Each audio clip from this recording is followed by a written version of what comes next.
코로나19 신규 확진자 1,987명, 2,000명에 육박하고 있는 수치인데요. 어제보다는 다소 줄었습니다만 역대 두 번째로 많은 규모인데요. 전파력이 강한 델타 변이 바이러스의 집단 감염도 전국 곳곳에서 속출하면서 확진 규모는 더 늘 수도 있다는 전망이 나오고 있습니다. 정부는 현재 방역 조치로는 확산세를 잡기 어렵기 때문에 추가 조치를 검토하고 있다며 결정되면 신속하게 시행하겠다고 밝혔는데요. 오늘 관련 내용은 정기석 한림대 성심병원 호흡기내과 교수와 나눠봅니다. 어서 오십시오. 네, 말씀드린 대로 이제 2,000명에 육박한 수치가 나왔습니다. 어제보다 좀 줄긴 했는데 적은 수치는 아닌지라 상황이 심각함을 여전히 보여주고 있는 것 같은데요. 지금 뭐 그 거리두기 자체가 제일 높은 단계이기 때문에 지금 꽤 오랜 기간 동안 지금 4단계, 특히 수도권의 경우에는 그렇게 유지를 하고 있고 비수도권도 상당히 높은 단계로 지금 유지가 되고 있는데 글쎄요, 잘 잡히지 않고 있는 그런 상황인 것 같습니다. 현 상황에 대한 진단부터 좀 부탁드리겠습니다. 예, 이번에 이제 유행이 6월 말에 시작하면서 시작점이 한 600명 정도에서 이제 치고 올라가기 시작했단 말이죠. 그리고 어제 드디어 발표 기준으로 2,223명 이제 이렇게 올라갔는데요. 우리가 3차 유행을 보면 한 150명에서 시작해서 1,240명까지 축 치고 올라갔습니다. 기간 한 40일 정도 걸렸고요. 지금은 700에서 시작해서 지금도 거의 한 40일 정도 조금 더 걸린 것 같지만 큰 차이가 있는 게 시작점이 굉장히 다르거든요. 예, 지난 3차는 한 두세 달 정도 아주 낮은 상태로 있다가 150이 모여서 올라갔고요. 이번에는 사실은 한 3월 이후에 3, 4, 5, 6월 달 뭐 넉 달 동안 평균적으로 500명 안팎의 환자가 계속 모여 있고 그 환자들의 감염원을 모르는 상태로 거의 4분의 1이 모르는 상태로 모여 있다가 그 에너지가 지금 폭발한 거기 때문에 정점이 어딜지는 사실은 가늠하기는 어렵습니다만은 결코 이 정도 숫자는 앞으로도 계속 볼 거다라는 것이고 뭐 지금 가장 많이 얘기되고 있는 델타가 이번 주에 70% 좀 넘었죠. 다음 주에 80%, 그 다음 주에 90% 이렇게 갈 겁니다. 뭐 경우에 따라서는 거의 100% 다 갈 수 있겠는데 그러면 그 델타가 밀어올리는 힘이 아직도 지금 여전하기 때문에 앞으로도 계속 상승할 거다. 예. 그리고 말씀하셨다시피 수도권의 지금 4단계 최고 단계는 벌써 한 달째 계속되고 있는데 이제 한 달째 효과가 없으면 더 이상 효과는 없는 것이죠. 예. 정점이 어딘지 가늠하기가 어렵다는 말씀을 주셨습니다. 일단 방역 당국에서도 지금은 정점에 이르지 않았고 앞으로 더 상승세가 이어질 거라는 진단을 내놨는데 특히 지금 방역 조치 자체가 효과를 잘 보이지 못하고 있기 때문에 여기에 대해서 좀 강화된 조치를 내놓을 거란 이야기를 하고 있습니다. 어떤 것들이 검토될 수 있겠습니까? 할 수 있는 조치는 상당히 많습니다. 그러나 반면에 위드 코로나 얘기가 자꾸 나오면서 방역을 강화하기보다는 방역은 좀 줄이면서 코로나와 같이 살자라는 얘기가 나오는데요. 저희가 이제 환자를 줄이려면 방역을 강화시키는 수밖에 없습니다. 그런 전제하에서 할 수 있는 것이 사실은 2.5단계 우리 겪었을 때는 일부 실내 체육관도 문을 닫고 영업시간도 줄었고 여러 가지 더 지금 4단계보다 더 강화된 조치들이 많았습니다. 네. 지금 4단계가 2.5단계보다 더 강화된 것은 2인까지만 저녁에 모임을 허용하는 그거밖에는 사실은 없습니다. 그러다 보니까 전체적으로 4단계가 최고 단계이지만 그리 강력한 단계는 아니다라는 것이 뭐 예상도 됐지만 지금 이제 판명이 나고 있는 것이고요. 그 다음에는 그래서 이제 그런 좀 보상을 충분히 하면서 영업 시간들을 비필수 시설들을 중심으로 영업 시간을 줄이는 방법이 있을 거고요. 그 다음에는 이제 재택근무를 상당히 더 활성화시켜서 거의 반강제로 재택근무. 미국 같은 경우는 주요 기업들이 뭐 내년까지 재택근무하겠다는 그런 얘기도 나오고 있으니까 그런 부분들을 또 특히 공공 부문에서 좀 솔선수범하는 그런 모습을 좀 보여야 될 거고. 제가 뭐 가끔 주장하는 거지만 이제 야간 시간에 경제 활동을 전혀 하지 않는 거의 대다수가 경제 활동을 하지 않는 밤 12시부터 4시까지의 야간 통행 금지를 시행한다면 물론 필수적으로 생계가 필요한 분들, 움직여야 될 분들한테는 통행증을 주면 됩니다. 그렇게 하면은 저녁 10시에 영업이 끝난 다음에 정상적인 영업이 끝나고 모두들 서둘러서 귀가를 하게 되면 그날 일정은 끝나는 것이거든요. 근데 예. 문제는 이제 그 뒤에 여러 이제 비공식적인 모임이나 또 방역 수칙을 어기는 모임들이 있기 때문에 뿌리가 좀 덜 뽑히는 경향이 있기 때문에 이제 그런 부분들을 고려를 할 수 있다고 봅니다. 예, 그럼 세 가지 정도 이제 제안을 해주셨는데 한계에 다다른 게 아니냐라는 그런 여러 가지 좀 지적 속에서 추가적인 대책들도 좀 검토를 해봐야 될 것 같다는 생각이 듭니다. 저희 코로나19 상황 좀 짚고 있는데요. 뉴스 속보가 들어와서 이 내용 잠시 전달하고 정기석 교수님과 말씀을 더 이어갈까 하는데요. 조마르트 토카예프 카자흐스탄 대통령이 16일부터요. 1박 2일간의 일정으로 우리나라를 국빈 방문한다는 소식이 들어와 있습니다.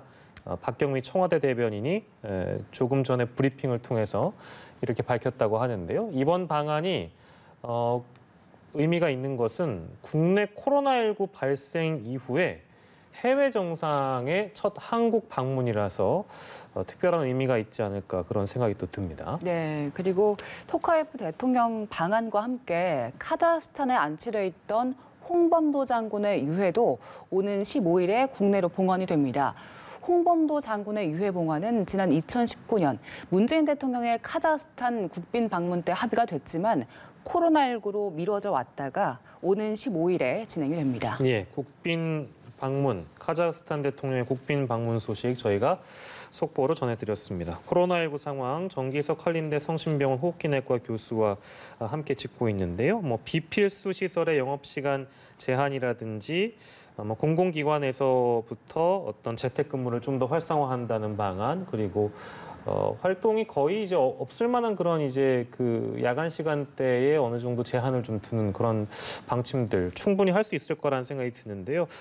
그리고 당연한 얘기겠습니다만 작년 그 감염병 통계가 아니라 발생 현황에 대해서 좀 설명을 해줬는데 코로나19 외에는 주요 감염병이 다 이제 감소했다라는 그런 내용. 당연히 이제 사람 간의 거리도 두게 되고 접촉이 떨어지니까 거의 모든 감염병이나 가벼운 감기 증상 같은 것도 요즘에 많이 없다 그래가지고 제 지인 중에서도 이제 그 소아과 운영하시는 분이 계신데 환자들이 많이 없다고 하더군요. 아무튼 그런 거랑 연장선에 있는 것 같습니다. 잠깐 여담했었고요. 아까 저희가 나누던 얘기와 유사한 얘기일 수 있겠습니다만 기존 방역 대책, 그러니까 광범위한 백신 접종, 지금 수급 문제 때문에 좀 어려워졌습니다만 백신 접종을 어떤 기반으로 해서 사회적 거리두기를 최고 단계로 유지하면서 지금 현재 상황을 통제하고 관리하는 기존의 방역 대책이 과연 제대로 들어가고 있는가?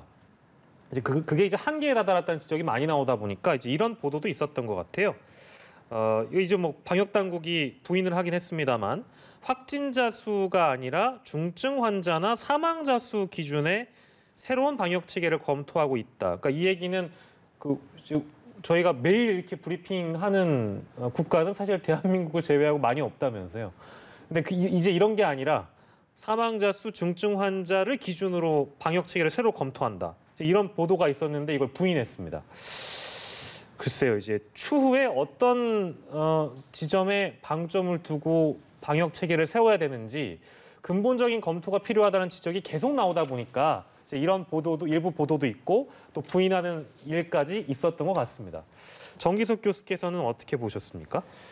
최근에 그런 견해들이 많이 나옵니다. 위드 코로나와 같이 그냥 삽시다.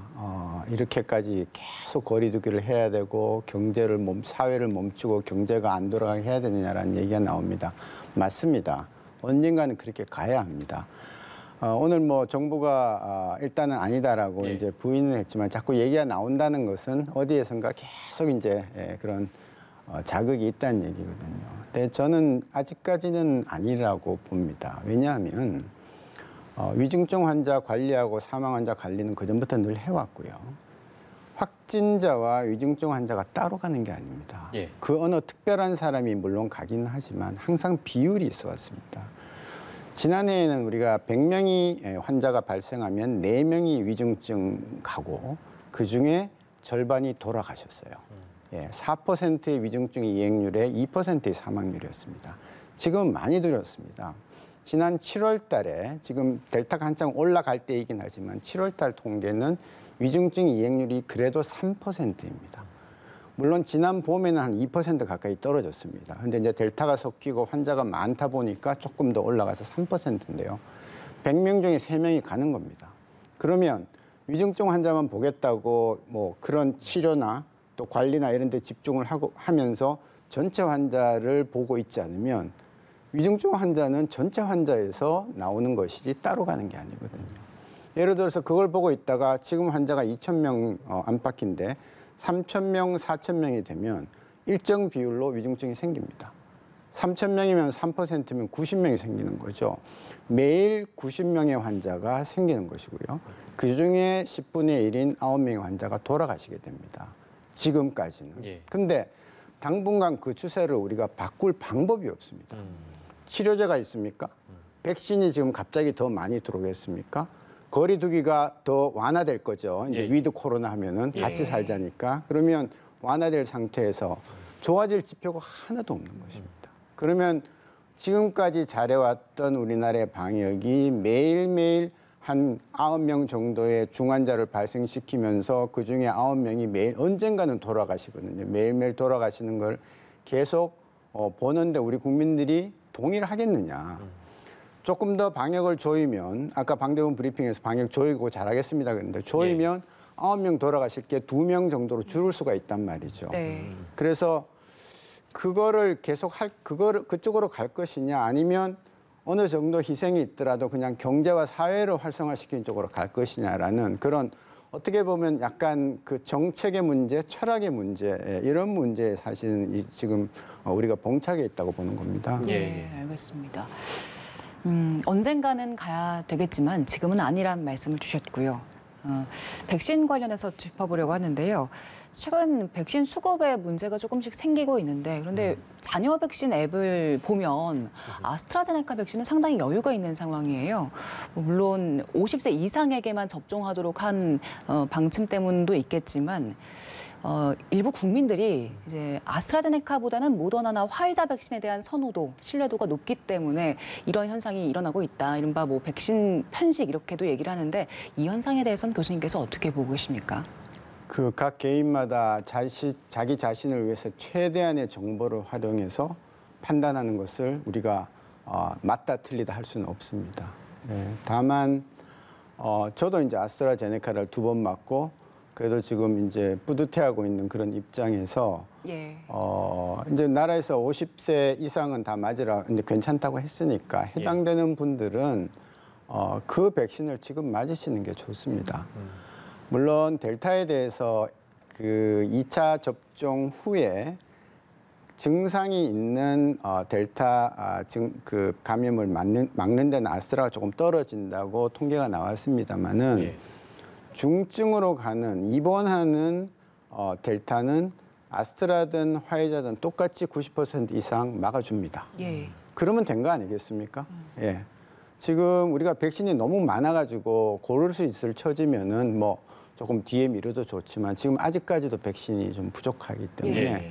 먼저 맞고 좀 안심을 하고 기다리시는 게 훨씬 낫고요. 예. 한 번이라도 맞는 게 안 맞고 다른 걸 기다리는 것보다는 조금 더 유리하거든요. 예. 그리고 제가 늘 말씀드리지만 길고 짧은 건 돼봐야 됩니다. 나중에 어떻게 될지 모릅니다. 아스트라 같은 경우는 사실은 그 세포 면역이라는 조금 더 다른 기전에 의해서 우리 몸을 조금 더 방어해 준다는 얘기가 자꾸 나오고 있고 혈전 문제도 계속 장기적으로 추적했더니 처음에 유럽에서 봤던 만큼 그렇게 대단하지가 않다는 얘기가 사실 나오고 있고 우리나라에서도 사실 그렇게 많은 보고가 없지 않습니까? 예. 그래서 그런 부분들을 다 같이 살펴가면서 좀 봐나가는 것이 특별한 어떤 특정 백신이 정말 더 낫다고 얘기하기에는 아직까지는 그렇게 크게 결정적인 증거는 없다 그렇게 보고 있습니다. 네, 이렇게 백신 편식을 하시는 분들도 계시지만 또 한편으로는 난 뭐가 됐든 좀 빨리 맞고 싶다 이런 분들도 계시거든요.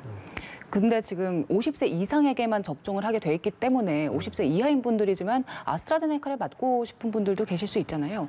근데 이런 부분들을 좀 반영해서 백신 폐기도 줄이고 연령 조정을 할 수 있는 그런 논의에 대해서는 다시 할 수 없을지 뭐 이런 부분에 대해서는 어떻게 보십니까?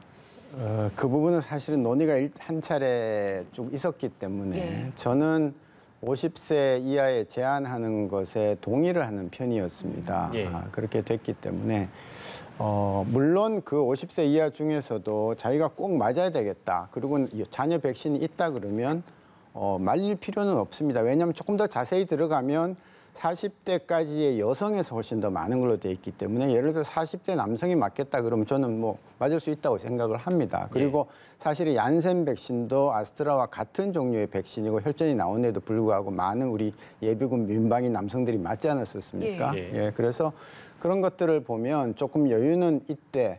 사실은 아스트라는 제가 알기로는 계약된 분량을 다 들어오면 그렇게 자녀 백신이 많지가 않습니다. 예. 지난번에 아스트라 맞고 기다린 사람들한테 다 주고 나면 남는 게 그리 많지 않습니다. 그래서 뭐 그 부분에 대해서 너무 이제 과한 논쟁은 좀 지금 그렇게 뭐 절실한 건 아니다 그렇게 보고 있습니다. 예.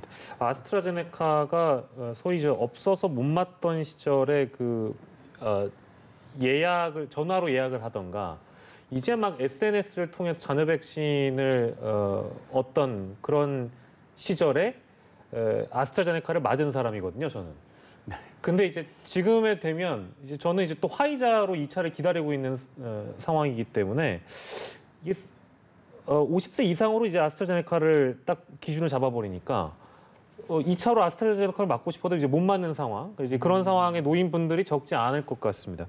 근데 이게 참 아이러니한 게 지금은 남아서 폐기를 해야 되는 상황이 되다 보니까 이 부스터샷 얘기가 뭐 최근까지도 있지 않았습니까? 그리고 이제 그거를 아마 뭐 내년쯤에는 다시 논의하게 될 시기가 될 텐데 어쨌든 매일매일 지금 아스트라제네카는 폐기가 되고 있는 상황이라서 지금 이제 앞서 뭐 말씀 주신 부분에 있어서 동호 반복이 될 수도 있겠습니다만 이 폐기 안 하게 할 수 있는 방법이 따로 없을까요, 교수님?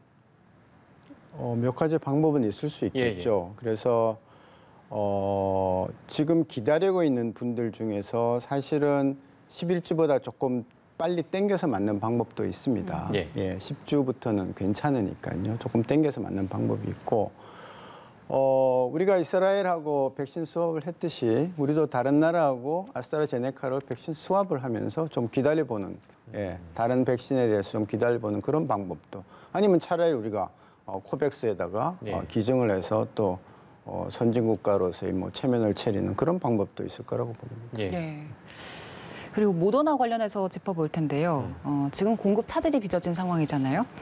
내일 일단 정부 대표단은 모더나에 방문해서 뭐 여러 가지 논의를 할 예정이고, 근데 일단 삼성바이오로직스에서 위탁 생산을 한 그 백신들이 있잖아요. 이걸 우리나라에서 먼저 사용하는 그런 방식에 대해서 협의를 하는 방안에 대해서도 이야기가 나오는 것 같아요. 아마 그건 이제 계약 조건에 따라 다르겠죠. 뭐 예전에 우리나라가 뭐 다른 나라 제품을 만들어서 소위 보세품이라고 하는 만들어낼 때 그 우리나라에 쓸 수 없었거든요.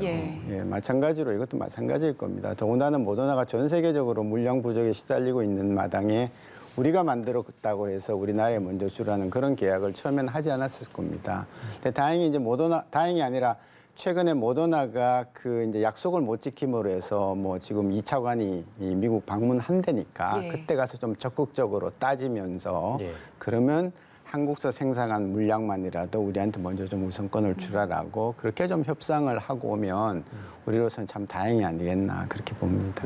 알겠습니다. 오늘은 백신 얘기를 또 많이 하게 됐습니다. 앞으로의 추가적인 방역 대책을 어떤 거를 검토를 해야 되는지, 백신 폐기를 막기 위해서는 또 어떻게 필요한지 여러 가지 얘기 나눠봤는데요. 오늘 코로나19 상황은 정기석 한림대 성심병원 호흡기내과 교수와 짚어봤습니다. 교수님 고맙습니다.